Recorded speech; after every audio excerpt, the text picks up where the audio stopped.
Morning વિદ્યાર્થી મિત્રો. તો વિદ્યાર્થી મિત્રો, આજે આપણે વિજ્ઞાનમાં પ્રકરણ નંબર 10 તરુણાવસ્થા તરફ આના વિશે અભ્યાસ કરીશું. તો આ પ્રકરણમાં આપણે કયા કયા મુદ્દાઓનો અભ્યાસ કરવાનો છે એના વિશે જોઈએ.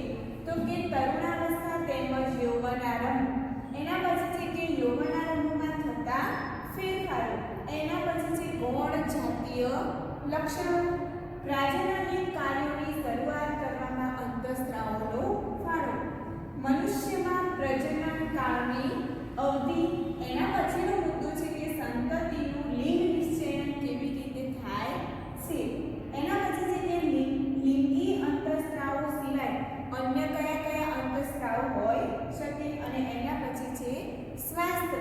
તો આ બધા જ મુદ્દાઓનો આપણે વિગતે અભ્યાસ કરીએ. પ્રકરણ 8 વિજ્ઞાન. પ્રકરણ 10 તરુણાવસ્થા તરફ. Reaching the age of adolescence. અગાઉના પ્રકરણમાં તમે અભ્યાસ કર્યો કે પ્રાણીઓ કેવી રીતે પ્રજનન કરે છે.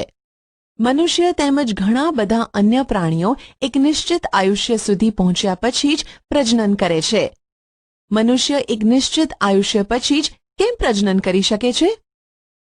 આ પ્રકરણમાં તમે માનવ શરીરમાં થતા એવા પરિવર્તનોનો અભ્યાસ કરશો કે જેના પછી તે પ્રજનન માટે સક્ષમ બને છે. પ્રકરણ 9માં તમે મનુષ્યના પ્રજનન અંગો વિશે અભ્યાસ કરી ચૂક્યા છો.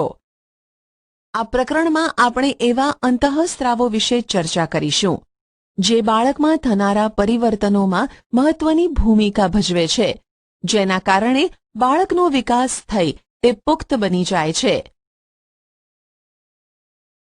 તરુણાવસ્થા તેમજ યૌવનારંભ, અડોલસન્સ એન્ડ પ્યુબર્ટી. બુજો તેનો 12મો જન્મદિવસ ઉજવી રહ્યો હતો. મિત્રોના ગયા બાદ બુજો અને પહેલી પોતાના માતા પિતાની સાથે વાતો કરવા લાગ્યા. પહેલી એક કન્યા વિદ્યાલયમાં અભ્યાસ કરે છે. તે હસવા લાગી. તેણે ટિપ્પણી કરી કે બુજોના કેટલાક મિત્રો જેઓને 1 વર્ષ બાદ મળી હતી તેઓની ઊંચાઈ એકાએક વધી ગઈ હતી. તેમાંથી કેટલાકને તો મૂછો ઉગવાથી કાર્ટૂન જેવા દેખાતા હતા. તેની માતાએ તેને સમજાવ્યું કે છોકરાઓ મોટા થઈ ગયા છે.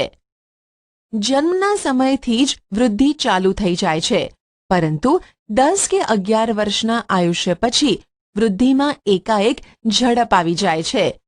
વૃદ્ધિ દેખાવા લાગે છે.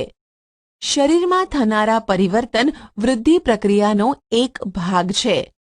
તે એ બાબતનો સંકેત છે કે તમે હવે બાળક નથી રહ્યા, પરંતુ તમે પુખ્તાવસ્થામાં પ્રવેશવા તરફ જઈ રહ્યા છો. શરીરમાં જોવા મળતા આ પરિવર્તનની સમયમર્યાદા ક્યાં સુધીની હોય છે? જીવનનો આ અલગ જ પડાવ છે જેમાં તમે બાળક પણ નથી રહ્યા અને પુખ્ત પણ નથી. હું જિજ્ઞાસુ છું કે શું બાલ્યકાળ અને પુખ્તાવસ્થાની મધ્યની આ અવસ્થાનું કોઈ વિશેષ નામ છે? વૃદ્ધિ એક કુદરતી પ્રક્રિયા છે. જીવનકાળની આ અવસ્થામાં શરીરમાં એવા પરિવર્તન થઈને પ્રજનનની પરિપક્વતા પ્રાપ્ત થાય છે જેને તરુણાવસ્થા અડોલસન્સ કહેવાય છે. તરુણાવસ્થા લગભગ 11 વર્ષની ઉંમરથી પ્રારંભ થઈને 18 અથવા 19 વર્ષની ઉંમર સુધી રહે છે. આ અવધિ તરુણ એટલે કે ટીન્સ 13 થી 18 કે 19 સુધીની ઉંમર કહેવાતી હોવાથી તે અવસ્થાના બાળકોને તરુણો એટલે કે ટીનએજર્સ પણ કહેવામાં આવે છે. છોકરીઓમાં આ અવસ્થા છોકરાઓની સાપેક્ષે 1 કે 2 વર્ષ પહેલાં જ પ્રારંભ થઈ જાય છે. તરુણાવસ્થાની અવધિ વ્યક્તિઓમાં જુદી જુદી હોય છે. તરુણાવસ્થા દરમિયાન મનુષ્યના શરીરમાં અનેક બદલાવ આવે છે. આ બદલાવ યૌવનારંભનો એટલે કે પ્યુબર્ટી સંકેત છે. તેમાંથી સૌથી મહત્વનું પરિવર્તન છે છોકરા તેમજ છોકરીઓમાં પ્રજનન ક્ષમતાનો વિકાસ.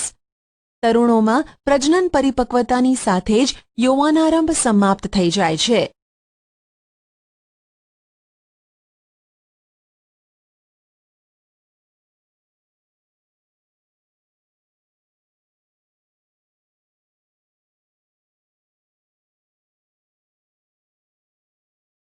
યૌવનારંભમાં થતા ફેરફાર. Changes at puberty. ઊંચાઈમાં વધારો, ઇન્ક્રીઝ ઇન હાઇટ. ઊંચાઈમાં એકાએક વધારો યૌવનારંભ દરમિયાન થતો સૌથી મોટો દેખીતો બદલાવ છે. આ સમયે શરીરના લાંબા હાડકાઓ તેમજ હાથ અને પગના હાડકાઓની લંબાઈમાં વધારો થાય છે, જે વ્યક્તિને ઊંચો બનાવે છે. શરૂઆતમાં છોકરીઓ છોકરાઓની સરખામણીમાં વધારે ઝડપથી વધે છે, પરંતુ લગભગ 18 વર્ષની ઉંમર સુધી બંને પોતાની મહત્તમ ઊંચાઈ પ્રાપ્ત કરી લે છે. અલગ અલગ વ્યક્તિઓની ઊંચાઈમાં વૃદ્ધિનો દર પણ જુદો જુદો હોય છે. કેટલાક યૌવનારંભમાં તીવ્ર ગતિથી વધે છે તથા ત્યાર પછી તેની ગતિ ધીમી પડી જાય છે, જ્યારે કેટલાક ધીરે ધીરે વૃદ્ધિ પામે છે. હું ચિંતિત છું. હું ઊંચી થઈ ગઈ છું, પરંતુ શરીરની તુલનામાં મારો ચહેરો નાનો દેખાય છે. પહેલીએ ચિંતા કરવાની કોઈ જરૂર નથી. શરીરના બધા અંગો સમાન દરે વૃદ્ધિ નથી કરી શકતા. ક્યારેક ક્યારેક તરુણોના હાથ અથવા પગ શરીરની અન્ય અંગોની સાપેક્ષે મોટા દેખાય છે, પરંતુ બીજા અન્ય ભાગો પણ ઝડપથી વૃદ્ધિ કરીને શારીરિક પ્રમાણને સંતુલિત કરે છે. પરિણામે શરીર સુડોળ થઈ જાય છે. તમે નોંધ્યું હશે કે કોઈ વ્યક્તિની ઊંચાઈ તેના પરિવારના કોઈને કોઈક સભ્યો સાથે લગભગ સમાન હોય છે. તેનું કારણ એ છે કે ઊંચાઈ માતા પિતા દ્વારા પ્રાપ્ત જનીન પર આધાર રાખે છે, પરંતુ વૃદ્ધિના આ વર્ષોમાં ઉચિત પ્રકારનો સંતુલિત આહાર આવશ્યક છે. તે હાડકાઓ, સ્નાયુઓ તેમજ શરીરના અન્ય ભાગોને યોગ્ય રીતે વૃદ્ધિ કરવા માટે પર્યાપ્ત પોષણ પૂરું પાડવામાં મદદ કરે છે. તમે તરુણની પોષણ આવશ્યકતાઓના વિષયમાં આ પ્રકરણમાં આગળ અભ્યાસ કરશો. પ્રવૃત્તિ 10.1 નીચે આપેલા ચાર્ટમાં છોકરા અને છોકરીઓની ઉંમરની સાથે ઊંચાઈમાં થતા વધારાની ટકાવારીને દર્શાવવામાં આવેલ છે. કોલમ 2 અને કોલમ 3માં વ્યક્તિની ઊંચાઈને ટકાવારીમાં દર્શાવવામાં આવેલ છે, જે કોઈ નિશ્ચિત ઉંમરે પહોંચવાથી પ્રાપ્ત થાય છે. ઉંમરને કોલમ 1માં દર્શાવવામાં આવેલ છે. ઉદાહરણ સ્વરૂપે 11 વર્ષની ઉંમરે એક છોકરો તેની પૂર્ણ ઊંચાઈના 81% ઊંચાઈ પ્રાપ્ત કરી લે છે, જ્યારે એક છોકરી તેની પૂર્ણ ઊંચાઈના 88% ઊંચાઈ પ્રાપ્ત કરે છે. આપેલા આંકડા માત્ર નમૂના રૂપ છે, જે જુદી વ્યક્તિઓમાં જુદા પણ હોઈ શકે છે. તમારા મિત્રો માટે કોષ્ટકનો ઉપયોગ કરો અને તેની પૂર્ણ ઊંચાઈનું અનુમાન લગાવો અને તપાસ કરો કે તમારા વર્ગમાં કોણ સૌથી વધુ ઊંચું અને કોણ સૌથી વામન એટલે કે નીચું છે. પૂર્ણ ઊંચાઈ માટેની ગણતરી સેન્ટીમીટરમાં. વર્તમાન ઊંચાઈ સેન્ટીમીટર અપોન વર્તમાન ઊંચાઈ એ પૂર્ણ ઊંચાઈની પર્સન્ટેજ ઇન્ટુ 100. ચાર્ટમાં આપેલા મૂલ્યોના આધારે. ઉદાહરણ: એક છોકરો કે જેની ઉંમર 9 વર્ષ છે તથા ઊંચાઈ 120 સેન્ટીમીટર છે, વૃદ્ધિકાળના અંતિમ તબક્કા પર તેની અંદાજિત ઊંચાઈ કેટલી હશે? 120/75 into 100 centimetre is equal to 160 centimetre ઊંચાઈ. પ્રવૃત્તિ 10.2 પ્રવૃત્તિ 10.1માં આપેલી માહિતીનો ઉપયોગ કરીને એક આલેખ બનાવો. ઉંમરને એક્સ અક્ષ પર તથા ઊંચાઈની વૃદ્ધિની ટકાવારીને વાય અક્ષ પર લો. તમારી ઉંમરને આલેખ પર વિશિષ્ટ સ્વરૂપે નિર્દેશિત કરો. તમે ઊંચાઈની જે ટકાવારીને પ્રાપ્ત કરી ચૂક્યા છો તેની જાણકારી મેળવો. તમે અંતે જે ઊંચાઈને પ્રાપ્ત કરી શકશો તેની ગણતરી કરો. તમે તમારા આલેખની સરખામણી નીચે આપેલા આલેખ સાથે કરો. શારીરિક આકારમાં બદલાવ. Change in body shape. તમે નોંધ્યું હશે કે તમારા વર્ગમાં અભ્યાસ કરતા વિદ્યાર્થીઓના ખભા તેમજ છાતીનો ભાગ નીચલા ધોરણમાં અભ્યાસ કરતા વિદ્યાર્થીઓની સરખામણીએ પહોળો હોય છે. તેનું કારણ એ છે કે તેઓ યુવાનારંભમાં પ્રવેશ કરી ચૂક્યા છે. વૃદ્ધિના કારણે ખભાનો ભાગ ફેલાઈને પહોળો થઈ જાય છે. છોકરીઓમાં કમરની નીચેનો ભાગ પહોળો થઈ જાય છે. વૃદ્ધિના કારણે છોકરાઓમાં શરીરના સ્નાયુઓનો વિકાસ છોકરીઓના વિકાસની સરખામણીએ વધુ હોય છે. અર્થાત તરુણાવસ્થામાં છોકરા અને છોકરીઓમાં જોવા મળતા બદલાવ અલગ અલગ હોય છે. અવાજમાં બદલાવ, વોઇસ ચેન્જ. શું તમે નોંધ્યું છે કે ક્યારેક ક્યારેક તમારા વર્ગમાં કેટલાક છોકરાઓનો અવાજ ફાટવા લાગે છે? યૌવનારંભમાં કંઠની ગ્રંથિ એટલે કે વોઇસ બોક્સ એટલે કે સ્વર પેટીમાં એટલે લેરિંગ્સ વૃદ્ધિની શરૂઆત થાય છે. છોકરાઓની સ્વરપેટી વિકાસ પામીને અપેક્ષાકૃત મોટી થઈ જાય છે. છોકરાઓમાં મોટી થયેલી સ્વરપેટી ગળાના ભાગમાં બહારની તરફ ઉપસી આવે છે, જેને કંઠમણી એટલે કે એડમ્સ એપલ કહે છે. છોકરીઓમાં સ્વરપેટી તેના નાના કદને લીધે માંડ દેખાતી હોય છે. સામાન્ય રીતે છોકરીઓનો અવાજ ઊંચો અને તીણો હોય છે, જ્યારે છોકરાઓનો અવાજ ભારે હોય છે. તરુણાવસ્થાના છોકરાઓમાં ક્યારેક ક્યારેક સ્વરપેટીના સ્નાયુઓમાં અનિયંત્રિત વૃદ્ધિ થઈ જાય છે અને અવાજ ઘોઘરો થઈ જાય છે. આ સ્થિતિ કેટલાક દિવસો અથવા કેટલાક અઠવાડિયા સુધી રહે છે, જેના પછી અવાજ સામાન્ય થઈ જાય છે. મારા અનેક સહપાઠીઓનો અવાજ ઘોઘરો છે. હવે હું જાણી ચૂક્યો છું કે આવો અવાજ કેમ હોય છે. પ્રસ્વેદ અને તૈલી ગ્રંથિઓની ક્રિયાશીલતામાં વધારો, increased activity of sweat and sebaceous glands. પ્રસ્વેદ અને તૈલી ગ્રંથિઓનો સ્ત્રાવ તરુણાવસ્થામાં વધી જાય છે. આ ગ્રંથિઓની વધારે પડતી ક્રિયાશીલતાને કારણે કેટલીક વ્યક્તિઓના ચહેરા પર ફોડલીઓ અને ખીલ વગેરે થઈ જાય છે. પ્રસ્વેદ ગ્રંથિઓ, તૈલ ગ્રંથિઓ તથા લાળ ગ્રંથિઓ જેવી કેટલીક ગ્રંથિઓ પોતાનો સ્ત્રાવ વાહિનીઓ દ્વારા કરે છે. અંતઃસ્ત્રાવી ગ્રંથિઓ અંતઃસ્ત્રાવોને સીધા રુધિર પ્રવાહમાં મુક્ત કરે છે. આથી તેને નલિકા વિહીન ગ્રંથિઓ પણ કહે છે. પ્રજનન અંગોનો વિકાસ, ડેવલપમેન્ટ ઓફ સેક્સ ઓર્ગન્સ. અગાઉના પ્રકરણમાં દર્શાવેલી આકૃતિ 9.1 તેમજ 9.2 માં દર્શાવવામાં આવેલા માનવ પ્રજનનાંગોના અભ્યાસ કરો. યૌવનારંભમાં નર પ્રજનન અંગો જેવા કે શુક્રપિંડ તેમજ શિશ્ન પૂર્ણતઃ વિકસિત થઈ જાય છે. શુક્રપિંડમાંથી શુક્રકોષોનું ઉત્પાદન શરૂ થઈ જાય છે. છોકરીઓમાં અંડપિંડ કદમાં વધે છે તથા અંડકોષો પરિપક્વ થવા લાગે છે. અંડપિંડમાંથી અંડકોષોનું મુક્ત થવાનું શરૂ થઈ જાય છે. માનસિક, બૌદ્ધિક તેમજ સંવેદનાત્મક પરિપક્વતા પ્રાપ્ત થવી, reaching mental, intellectual and emotional maturity. તરુણાવસ્થા વ્યક્તિની વિચારસરણીમાં પરિવર્તનની પણ અવસ્થા છે. પહેલાની સાપેક્ષે કિશોર વધારે સ્વતંત્ર તેમજ પોતાની તરફ વધારે સચેત હોય છે. તેનામાં બૌદ્ધિક વિકાસ પણ થાય છે તથા તે વિચારવામાં વધારે સમય લે છે. વાસ્તવમાં કોઈ પણ વ્યક્તિના જીવનમાં આ એ સમય છે કે જેમાં તેના મગજની શીખવાની ક્ષમતા સર્વાધિક હોય છે. ક્યારેક ક્યારેક તરુણ શારીરિક તેમજ માનસિક બદલાવ પ્રત્યે અનુકૂળ થવા પ્રયત્ન કરે છે, ત્યારે પોતાને અસુરક્ષિત અનુભવે છે. પરંતુ તરુણ હોવાને નાતે તમારે સમજવું જોઈએ કે અસુરક્ષિત મહેસૂસ કરવાનું કોઈ પણ કારણ નથી.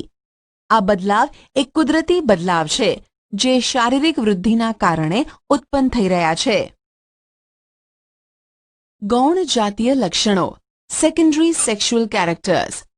તમે પ્રકરણ 9માં અભ્યાસ કરી ચૂક્યા છો કે શુક્રપિંડ તેમજ અંડપિંડ પ્રજનન અંગ છે.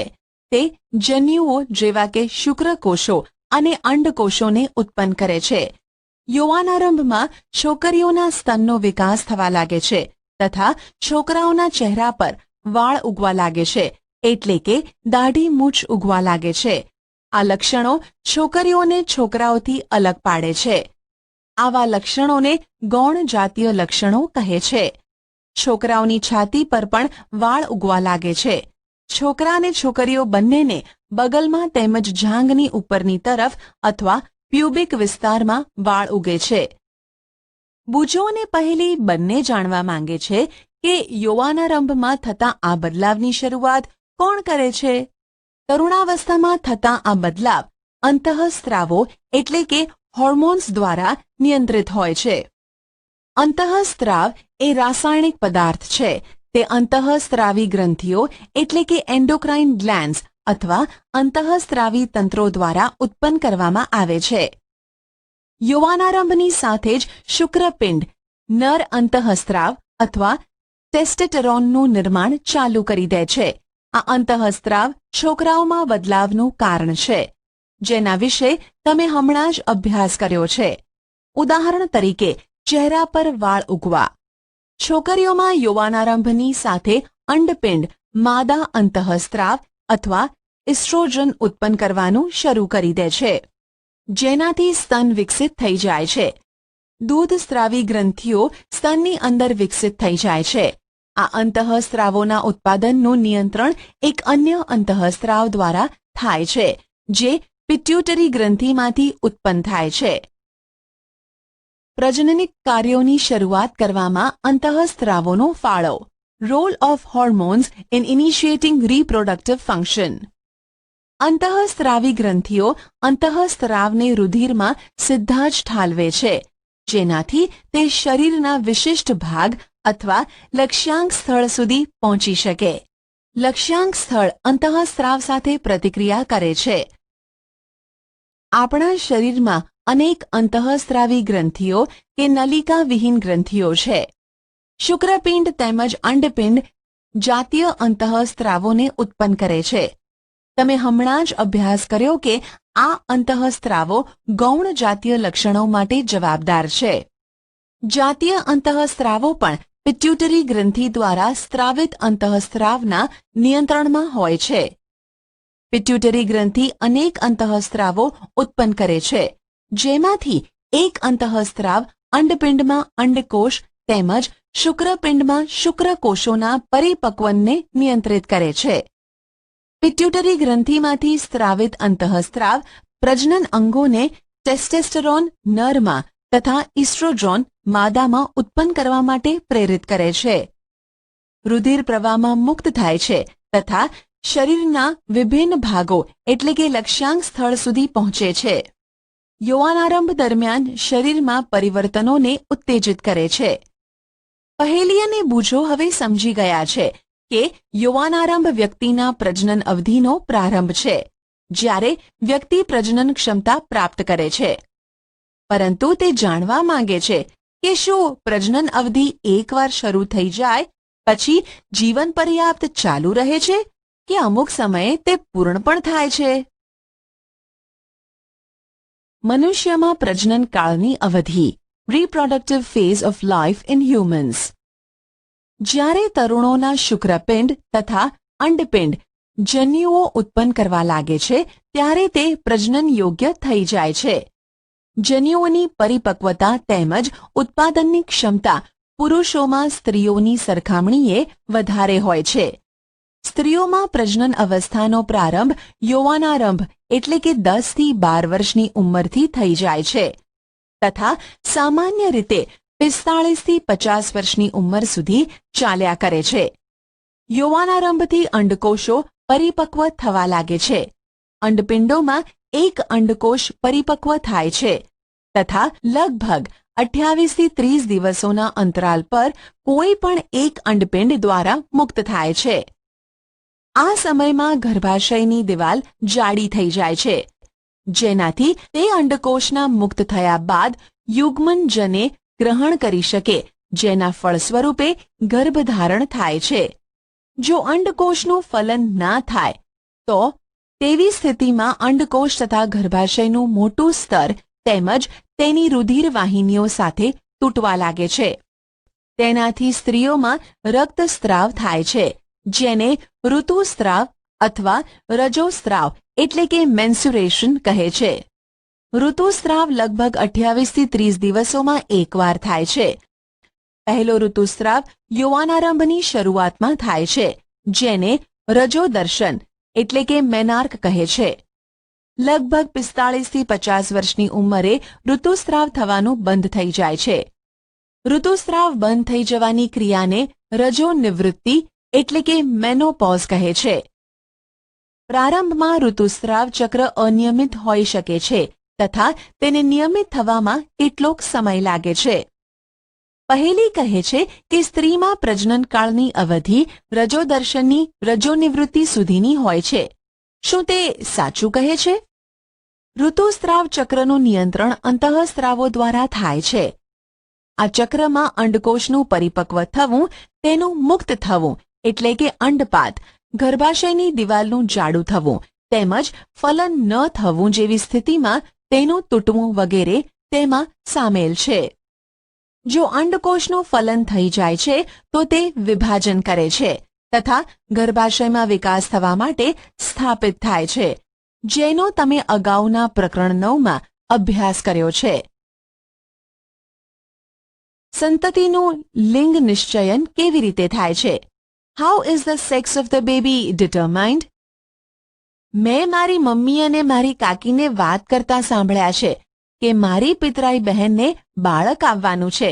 તે છોકરાને જન્મ આપશે કે છોકરીને જન્મ આપશે તેની ચર્ચા તેઓ કરતા હતા. મને એ જાણવાની ઉત્સુકતા છે કે એ નક્કી કેવી રીતે થાય છે કે ફલિત અંડકોષ છોકરા તરીકે વિકસિત થશે કે છોકરી તરીકે? છોકરો કે છોકરી, બોય ઓર ગર્લ? ફલિત અંડકોષ અથવા યુગ્મનજમાં જ જન્મ લેનાર બાળકના લિંગ નિશ્ચયન માટેનો સંદેશ હોય છે. આ સંદેશ ફલિત અંડકોષમાં દોરી જેવી સંરચના અથવા રંગસૂત્રો એટલે કે ક્રોમોઝોમ્સમાં હાજર હોય છે. પ્રકરણ 8ને યાદ કરો. રંગસૂત્રો પ્રત્યેક કોષના કોષ કેન્દ્રમાં આવેલા હોય છે. બધા જ મનુષ્યોના કોષોના કોષ કેન્દ્રમાં 23 જોડ રંગસૂત્રો આવેલા હોય છે. તેમાંથી 2 રંગસૂત્ર એટલે કે એક જોડ લિંગી રંગસૂત્રો હોય છે, જેને એક્સ તેમજ વાય રંગસૂત્ર કહે છે. સ્ત્રીઓમાં 2 એક્સ રંગસૂત્રો આવેલા હોય છે, જ્યારે પુરુષમાં એક એક્સ રંગસૂત્ર તથા એક વાય રંગસૂત્ર આવેલ હોય છે. જનન કોષો એટલે કે શુક્રકોષ અથવા અંડકોષમાં રંગસૂત્રોની એક જોડ હોય છે. અફલિત અંડકોષમાં હંમેશા એક એક્સ રંગસૂત્ર આવેલું હોય છે, પરંતુ શુક્રકોષો 2 પ્રકારના હોય છે, જેમાંથી એક પ્રકારના શુક્રકોષમાં એક્સ રંગસૂત્ર તેમજ બીજા પ્રકારના શુક્રકોષમાં વાય રંગસૂત્ર આવેલ હોય છે. આકૃતિ 10.4ને જુઓ.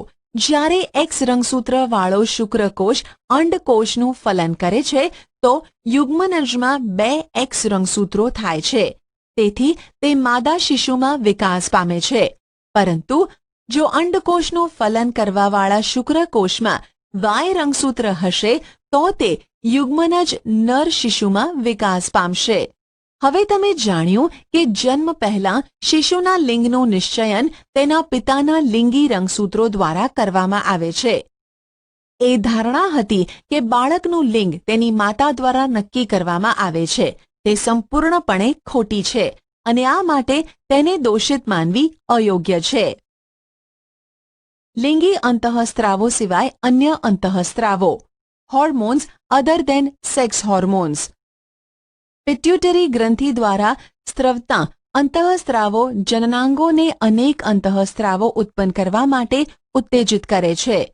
તમે અભ્યાસ કરી ચૂક્યા છો કે પિટ્યુટરી ગ્રંથિ એક અંતઃસ્ત્રાવી ગ્રંથિ છે જે મગજ સાથે જોડાયેલ છે.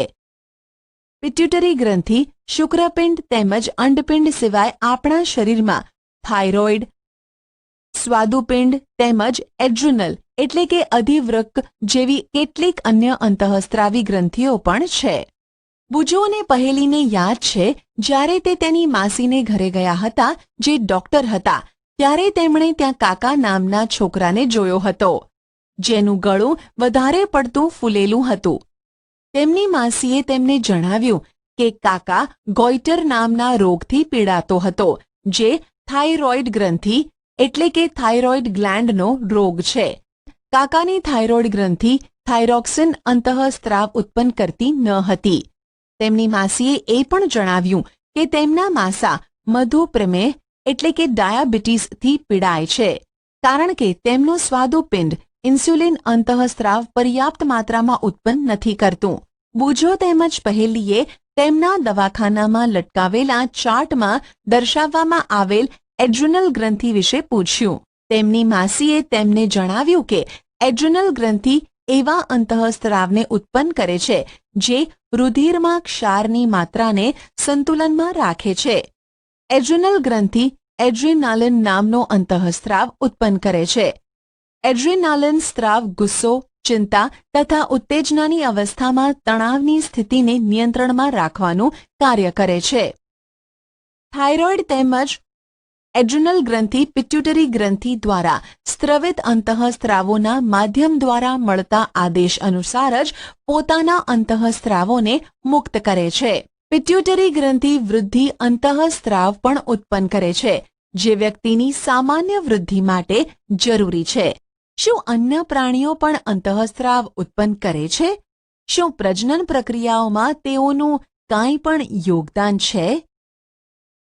કીટકો અને દેડકામાં જીવનચક્ર પૂર્ણ કરવા માટે અંતઃસ્ત્રાવોનો ફાળો. Role of hormones in completing the life history of insects and frogs. તમે રેશમના કીડા અને દેડકાના જીવનચક્ર વિશે તો અભ્યાસ કરી જ ચૂક્યા છો.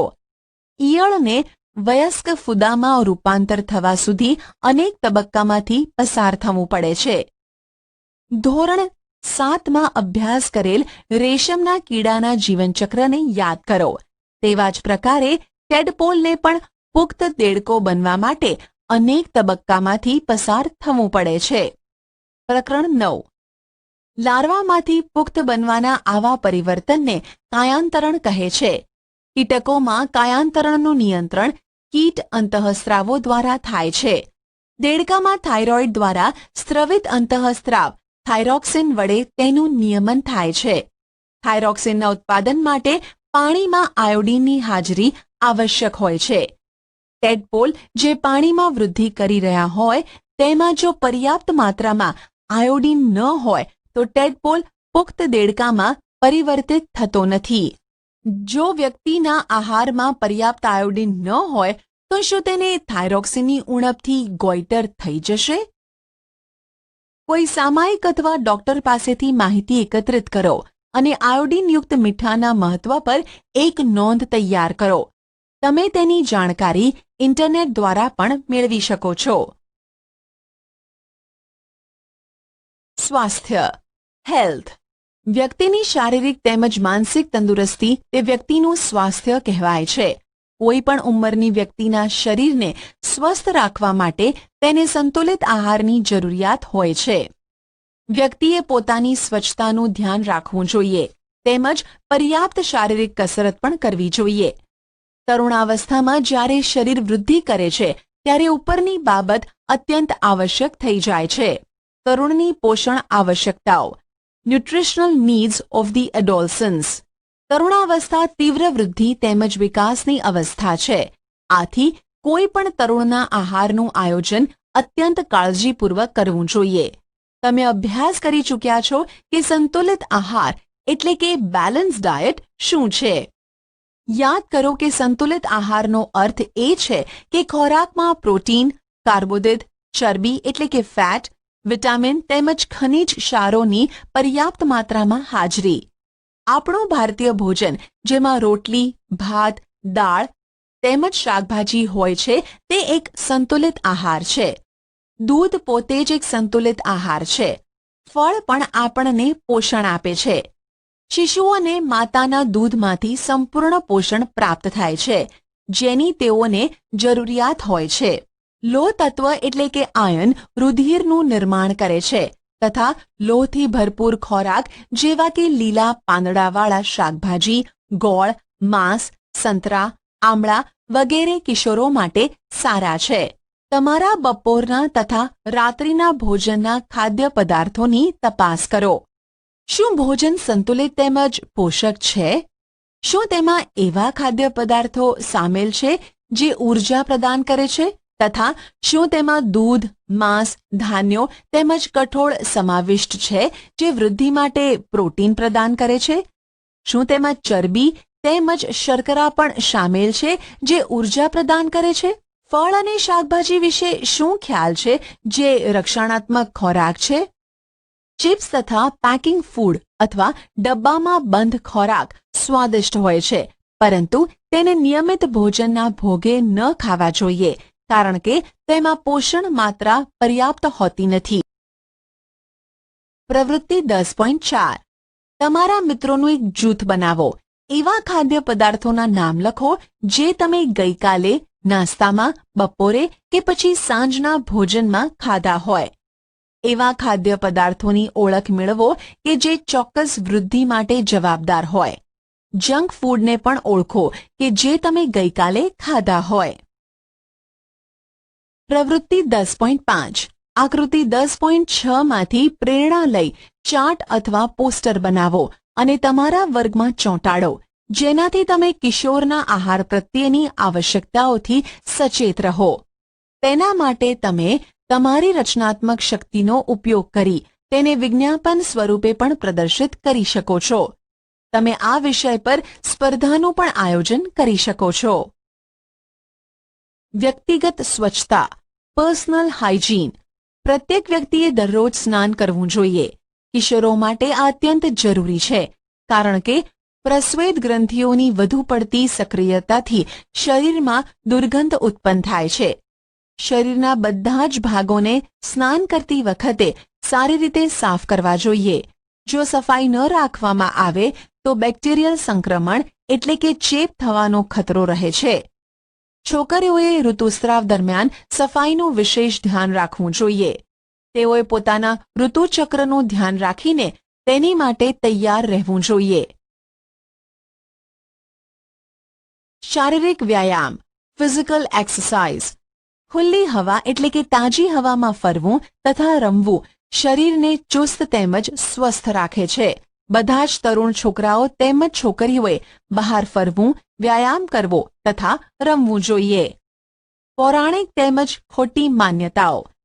પ્રકરણ 9 તથા આ પ્રકરણમાં તમે મનુષ્યના પ્રજનન સંબંધિત વૈજ્ઞાનિક તથ્ય તેમજ સિદ્ધાંતના વિષયમાં અભ્યાસ કર્યો. એવી ઘણી બધી ખોટી માન્યતાઓ, અવધારણાઓ પ્રચલિત છે, જેને જાણ્યા પછી તરુણ હોવાના નાતે તમારે તેને છોડવી જોઈએ. ઉદાહરણ તરીકે, કિશોરોના શારીરિક પરિવર્તન સંબંધિત અનુભવોથી લઈને અનેક પૌરાણિક તેમજ ખોટી માન્યતાઓ છે. તેમાંથી કેટલીક નીચે આપવામાં આવેલ છે. હવે તમે આના સંબંધિત તર્ક ઉત્પન્ન કરી શકો છો કે આ પૌરાણિક અથવા ખોટી માન્યતા છે, જેનો કોઈ આધાર નથી. 1. ઋતુસ્રાવના સમયે જો કોઈ છોકરી કોઈ છોકરાને જુએ તો તે ગર્ભવતી બની જાય છે. 2. સંતાનની જાતિ માટે માતા જવાબદાર છે. 3. ઋતુસ્રાવની અવસ્થામાં છોકરીનું રસોડામાં કામ કરવું નિષેધ છે. તમને આવા અનેક વાક્યો તથા પૌરાણિક તથ્યો જોવા મળશે, જેનો કોઈ આધાર નથી. તેને દૂર કરો અથવા છોડી દો. પ્રવૃત્તિ 10.6 તમારા વર્ગમાં એવા વિદ્યાર્થીઓના આંકડા એકત્રિત કરો કે જે નિયમિત વ્યાયામ એટલે કે કસરત કરે છે, તથા એવા વિદ્યાર્થીઓના પણ આંકડા એકત્રિત કરો કે જે કસરત કરતા નથી. શું તમને તેમની ચુસ્તી તથા સ્વાસ્થ્યમાં કોઈ ફરક જોવા મળે છે? નિયમિત કસરતના લાભ પર એક અહેવાલ તૈયાર કરો. નશાકારક પદાર્થોને ના કહો. સે નો ટુ ડ્રગ્સ. તરુણાવસ્થા વ્યક્તિના શારીરિક તેમજ માનસિક સક્રિયતાનો સમય છે, જે વૃદ્ધિનો એક સામાન્ય ભાગ છે. તેથી મૂંઝવણ કે અસુરક્ષિતતાનો અનુભવ ન કરો.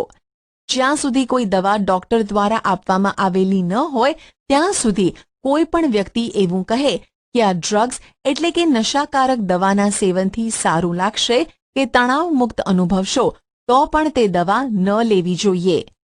ડ્રગ્સ નશાકારક પદાર્થ છે જેની ટેવ પડી જાય છે. જો તમે તેનું સેવન એકવાર કરો છો તો તમને સતત લેવાની ઈચ્છા થાય છે, પરંતુ આગળ જતા તે હાનિકારક છે, જે સ્વાસ્થ્ય તેમજ ખુશી બંનેને બરબાદ કરી દે છે.